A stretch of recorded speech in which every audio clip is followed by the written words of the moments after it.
नमस्ते। क्या आपने कभी सोचा है कि इंसानी दिमाग, शरीर और हमारी आत्मा ये सब आपस में कैसे जुड़े हुए हैं? आज के इस दिलचस्प विश्लेषण में हम जीवन की एक ऐसी नोटबुक के पन्ने पलटने वाले हैं जो हमारे अस्तित्व के इन्हीं जटिल और अद्भुत पहलुओं को समेटे हुए है। तो बिना किसी देरी के चलिए इस रोमांचक सफर की शुरुआत करते हैं। आज हम कुछ बहुत ही बेहतरीन विषयों पर चर्चा करेंगे। हम शुरुआत करेंगे अटैचमेंट थ्योरी से, फिर सपनों की रहस्यमयी दुनिया में गोता लगाएंगे। उसके बाद हम विकलांगता के एक बिल्कुल नए नजरिए को समझेंगे, फिर बौद्ध धर्म के प्राचीन सत्यों पर बात करेंगे और अंत में एक बहुत ही आधुनिक और चर्चित विषय रजनीश आंदोलन को भी निष्पक्ष रूप से देखेंगे।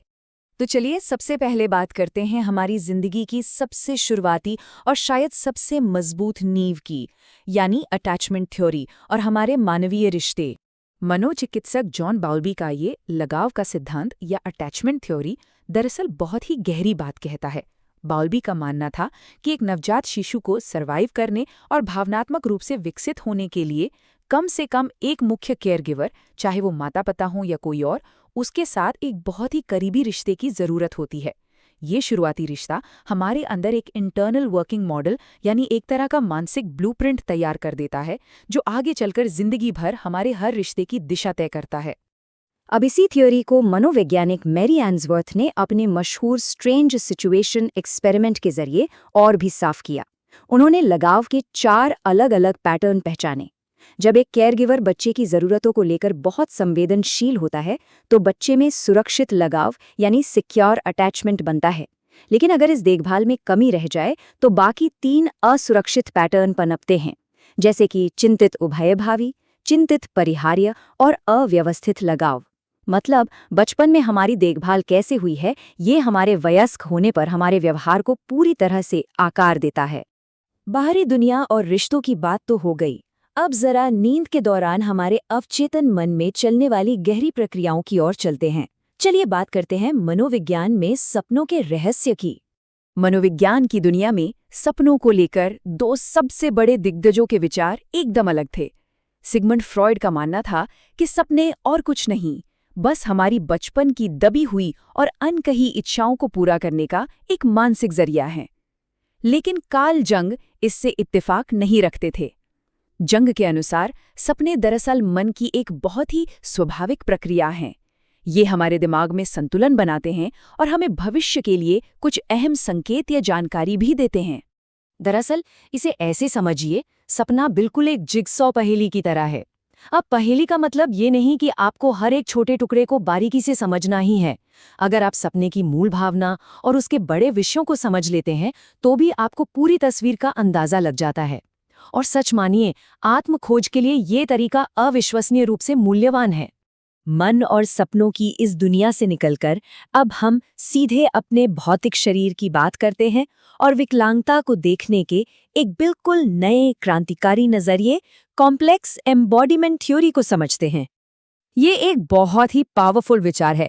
कॉम्प्लेक्स एम्बॉडीमेंट थ्योरी विकलांगता को दुनिया को जानने और अनुभव करने का एक बेहद अनोखा और बिल्कुल वैध तरीका मानती है।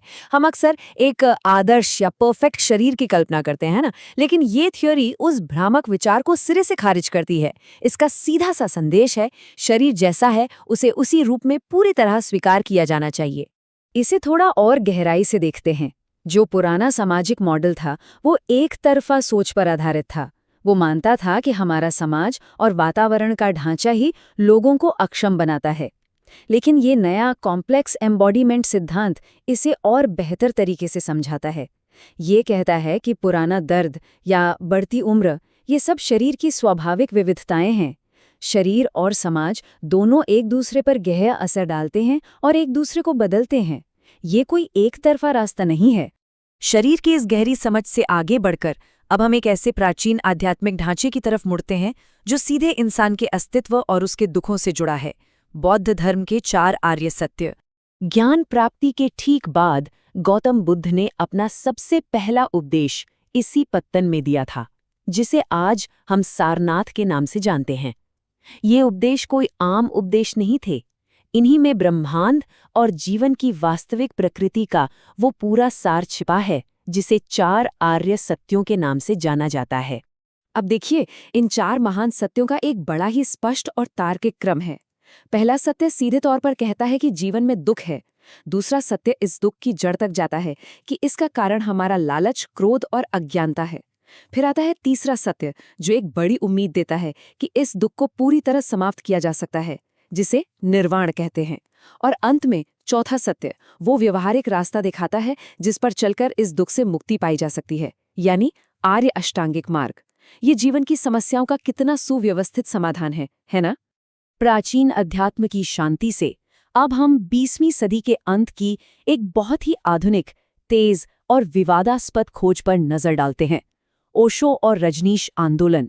इस आंदोलन की टाइमलाइन किसी हॉलीवुड फिल्म जैसी लगती है। 1981 में ओशो के अमेरिका पहुंचने के बाद चीजें बहुत ही तेज और अराजक गति से आगे बढ़ीं। कुछ ही समय में उनके अनुयायियों ने ओरेगन के एक वीरान रेगिस्तान में रजनीशपुरम नाम का पूरा शहर ही बसा लिया। उनका लक्ष्य था एक बुद्ध फील्ड या कहें एक यूटोपियन समाज बनाना। लेकिन ये प्रयोग ज्यादा लंबा नहीं चला। भारी कानूनी विवादों और तनाव के चलते 1985 में ओशो को गिरफ्तार कर लिया गया और अंततः उन्हें अमेरिका से डिपोर्ट कर दिया गया। आज अगर हम ओशो की विरासत को देखें तो लोगों की राय पूरी तरह से दो हिस्सों में बटी हुई है। एक तरफ उनके समर्थक हैं जो उन्हें एक क्रांतिकारी विचारक मानते हैं, एक ऐसा इंसान जिसने दुनिया भर में ध्यान, प्रेम और व्यक्तिगत आज़ादी का संदेश दिया। वहीं दूसरी तरफ उनके आलोचक और कई कानूनी दस्तावेज उन्हें एक मैनिपुलेटिव कल्ट लीडर के रूप में देखते हैं, जिनके संगठन पर इमिग्रेशन धोखाधड़ी और गंभीर बायो क्राइम के बड़े आरोप लगे। हम यहाँ कोई पक्ष नहीं ले रहे हैं क्योंकि ये दोनों ही पहलू इस ऐतिहासिक घटना के तथ्य हैं। तो इस पूरी चर्चा के बाद एक बहुत बड़ा सवाल हमारे सामने खड़ा होता है। हमने बचपन के शुरुआती जुड़ाव को देखा, सपनों के रहस्यों को समझा, शरीर की वास्तविकताओं को परखा और आध्यात्मिक मार्गों से लेकर एक आधुनिक कम्यून तक का सफर तय किया।